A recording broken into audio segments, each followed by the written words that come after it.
Jamal Thompson stepped into the FBI's Atlanta field office on a humid Georgia morning in 1995, his polished shoes echoing off the linoleum like distant gunfire. At 45, he carried the weight of two wars, the one in Vietnam, where he'd earned a Purple Heart dodging Viet Cong traps, and the invisible one back home, where his skin color was the enemy. Tall and broad-shouldered, with salt and pepper hair cropped military short, Jamal had traded his army fatigues for a crisp suit, but the scars remained, both the shrapnel in his leg and the stares from colleagues who saw him as an affirmative action hire. His new boss, Special Agent Harlan Whitaker, greeted him with a handshake that felt like a challenge. Harlan, a wiry 50-year-old from Alabama's old money, had the drawl of a southern gentleman and the eyes of a hawk spotting prey. "Welcome aboard, Thompson," Harlan said, his smile not reaching those eyes. "Heard you were quite the hero over there in Nam. Let's see if you can hunt commies as well as you dodged them." Jamal nodded, ignoring the barb. He'd joined the Bureau after 20 years in the military, driven by a promise to his late wife Lena, who died of cancer 2 years prior. "Make a difference, Jamal," she'd whispered on her deathbed.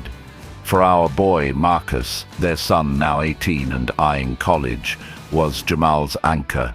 But from day one, Harlan made it clear, Jamal was the diversity quota, assigned menial tasks like coffee runs and file sorting, while white rookies got high-profile cases. As weeks turned to months, the oppression built like storm clouds. Harlan's jokes in the break room. "Hey Thompson, you sure you didn't steal that medal?" drew chuckles from some, silence from others. Jamal swallowed it, focusing on his work. He was investigating a white supremacist ring smuggling arms across state lines, piecing together leads from informants. But every breakthrough he reported vanished into Harlan's desk drawer, credited to others. One evening, as Jamal reviewed wiretap transcripts at home, Marcus slammed the door. "Dad, why do you put up with that crap? I hear the stories from Uncle Ray." Ray, Jamal's Vietnam buddy and a retired cop, had warned him about the Bureau's Good Old Boys network. Jamal sighed, rubbing his temples. "Son, revenge ain't the answer. Justice is. We fight smart, not loud." But deep down, the fire smoldered. Jamal began journeying his experiences, late into the night, under the dim glow of his desk lamp. Each entry was a quiet act of defiance, cataloguing the slights and sabotage. It was his way of processing the pain, turning invisible wounds into tangible evidence. Little did he know, these notes would become his arsenal. Enter Sarah Klein, a sharp 35-year-old analyst with auburn hair and a Yale degree. She was Jamal's partner on the suppressionist case, or so he thought. Sarah seemed different, progressive, quoting MLK in meetings and sharing lunches with him. "Harlan's a dinosaur," she'd confide. "Stick with me, we'll crack this." Their breakthrough came in '96. An informant tipped Jamal to a shipment of automatic weapons headed to a Klan rally in Mississippi. He and Sarah staked out a warehouse, hearts pounding as trucks rolled in under moonlight. Jamal's military instincts kicked in. He spotted the leader, a tattooed brute named Earl Higgins. "This could bust the whole ring," Jamal whispered. The air was thick with the scent of diesel and danger, and for a moment, Jamal felt alive, like he was back in the jungle, but this time on the right side of the fight. Back at the office, they presented the evidence. Harlan's face twisted. "Good work, Klein." Thompson, fetch the reports. Sarah didn't correct him. Later, Jamal overheard her in Harlan's office.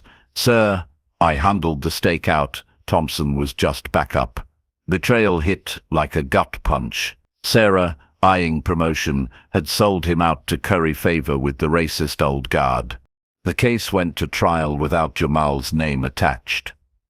Higgins got a slap on the wrist. Probation, thanks to lost evidence Harlan buried. Jamal confronted Sarah in the parking lot, rain slicking the asphalt underfoot. "Why?" he demanded, voice steady but eyes blazing.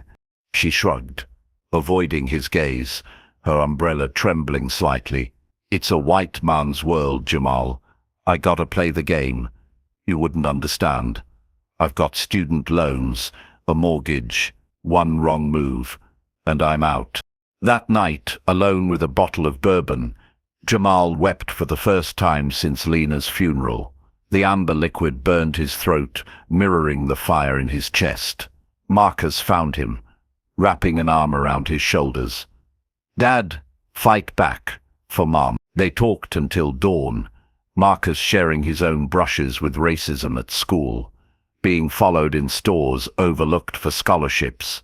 It bonded them deeper, turning Jamal's personal hell into a family crusade. Jamal nodded. Revenge wasn't his style, but justice that he could do. He started reaching out discreetly, attending support groups for minority agents, where whispers of similar stories echoed. There, he met Carla Ruiz, a Latina agent from the Houston office, who'd faced her own glass ceiling. "Document everything," she advised over coffee, "and find allies outside the system." By 1998, Jamal had quietly built a network. Inspired by real whistleblowers like Frederick Whitehurst, the FBI lab tech who'd exposed forensic flaws, Jamal documented everything: Harlan's slurs, tampered files, even ties to the supremacists. Harlan wasn't just racist, he was corrupt, taking kickbacks to sabotage cases involving his kinfolk. But Harlan struck first. During a routine audit, fabricated complaints surfaced, Jamal harassing colleagues, falsifying reports. It was Sarah's handwriting on the forms, suspended without pay. Jamal faced a disciplinary hearing that felt like a lynching. In the stuffy conference room, Harlan testified, "Thompson's got a chip on his shoulder. Vietnam broke him. PTSD, you know how those types are." The words hung heavy, evoking stereotypes Jamal had battled his whole life: the angry black man, the damaged vet. Jamal's lawyer, a grizzled veteran named Tom Riley, who'd lost a leg in Nam and bonded with Jamal over shared horrors, fought back. "This is discrimination, plain and simple," Tom argued, his prosthetic leg thumping for emphasis. But the panel, all white men in their 50s, seemed unmoved, their faces masks of practiced neutrality. At home, the family drama peaked. Marcus, now in college studying law, raged during a tense dinner. "Dad, sue them. Make them pay." Jamal's sister, Evelyn, a no-nonsense nurse from Harlem, flew down, her suitcase packed with home-cooked soul food to lift spirits. "Brother, you've been the strong, silent type too long. Remember Daddy in the Jim Crow South? He fought with his fists. You fight with facts." They gathered around the kitchen table, poring over Jamal's journals, Evelyn's sharp eyes spotting patterns Jamal had missed. Jamal's turning point came during a sleepless night.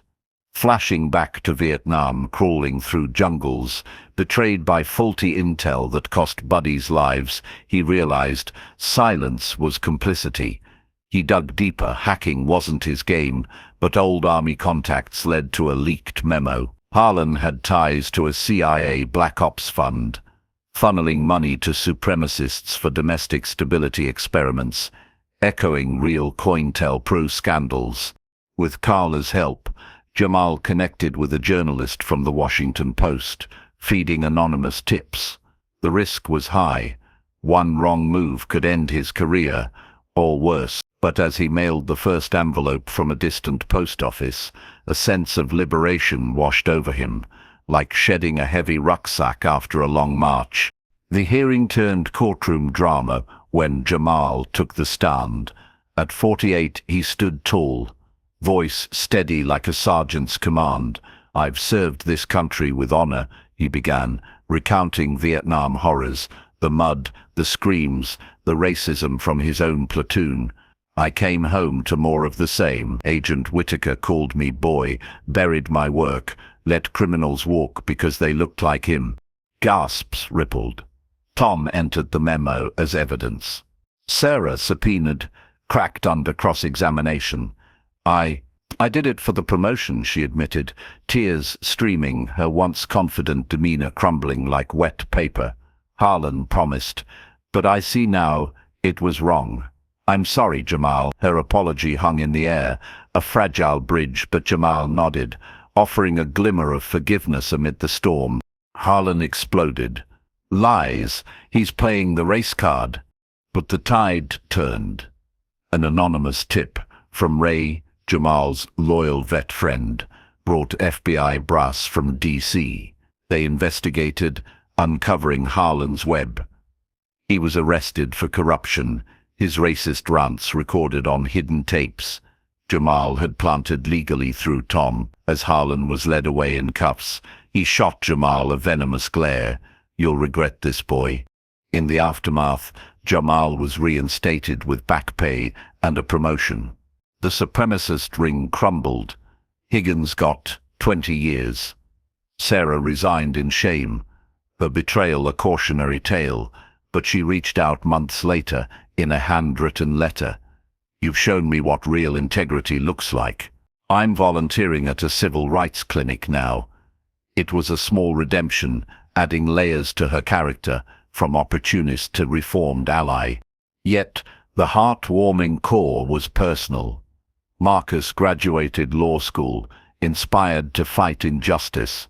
Evelyn hosted a family reunion where Jamal shared stories of Lena.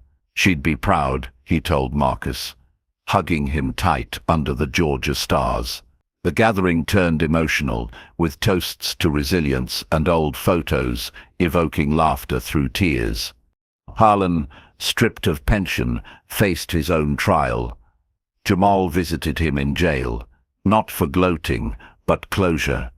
I forgive you, Jamal said, his voice echoing in the cold visitation room. But the system, it changes today. Harlan sneered, but his eyes showed defeat, a broken man confronting his own shadows. Years later, in 2005, Jamal retired at 55, penning a memoir that hit bestseller lists. Titled Shadows of Justice, it inspired a new generation of agents. Marcus became a civil rights attorney, arguing cases before the Supreme Court, often citing his father's story in briefs. Jamal volunteered at veteran centers, helping black soldiers navigate PTSD and prejudice, sharing techniques like journaling that had saved him. One crisp autumn day, Jamal stood at Lena's grave, leaves crunching underfoot. We did it, love. From oppression to victory. A warm breeze rustled, as if she approved. Back home, he mentored young Marcus's friends, weaving tales of betrayal turned triumph, emphasizing that revenge poisons the soul, but justice heals it. The family expanded, Marcus married, and Jamal's grandson, little Jamal Jr., brought joy with his innocent questions. Grandpa, were you a superhero? Jamal chuckled. No, just a man who stood up. These moments built emotional depth, showing Jamal's growth from isolated warrior to community pillar. Carla, now a close friend, collaborated with Jamal on workshops for FBI recruits, turning personal pain into institutional change. We've come far, she'd say, but the fight's ongoing. Their bond added warmth, a platonic alliance born from shared adversity. The unheard stories like Jamal's remind us. True strength rises from the ashes of betrayal. In a world still shadowed by hate, comebacks like his light the way. If this tale of resilience moved you, subscribe to the Unheard Stories now. Hit that button for more real inspired narratives that honor the fighters among us. As Jamal watched his grandson play, he smiled. Life wasn't perfect, but it was just, and that was revenge enough. Touched by Jamal's journey. Don't miss out, subscribe to the Unheard Stories today, and join a community celebrating untold triumphs over adversity. In the end, Jamal Thompson wasn't just a veteran or an agent, he was a beacon, proving that even in the face of racism's ugliest storms, the human spirit endures. If stories like this stir your soul and keep you reflecting on America's complex heart, subscribe to the Unheard Stories. Your support brings more voices to light. Click subscribe and stay connected.